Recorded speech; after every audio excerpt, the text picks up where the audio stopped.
Before you buy another planner, watch this. I'm Dr. Lethko. I'm a neuropsychologist, and I help people unlock all of their potential and finally get moving towards their dreams.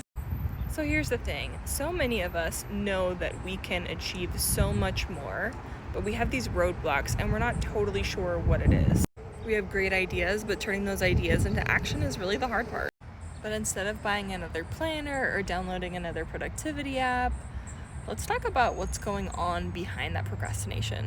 So I was working with a client, and what was coming up was the task was really simple. Everything was laid out. The client had optimal energy, motivation, attention for the task, but still was avoiding doing this simple thing.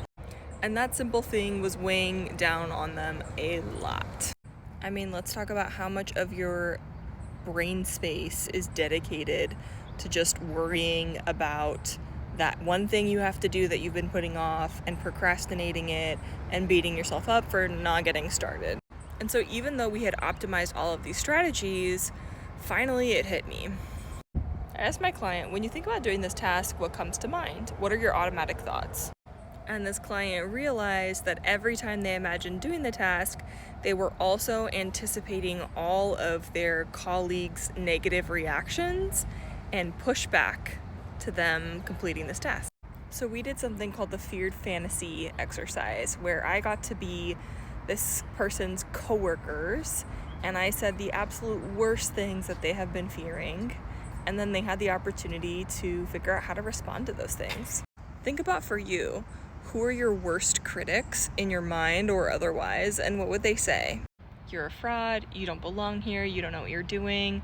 I mean, there are a lot of things that we imagine others saying to us in response to our work. And if you're somebody who takes a lot of pride in your work, or maybe has some perfectionistic tendencies, you can see how our worth can end up being tied to our work too.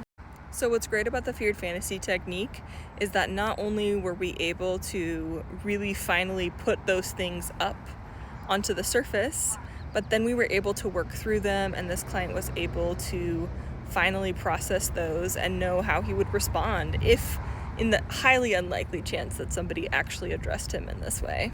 It removed a huge mental block and allowed this client to go forward and finally get this task done. So if you're somebody who is looking to unlock mental barriers and finally get that motivation, momentum, movement that you're looking to reach your goals, then follow for more.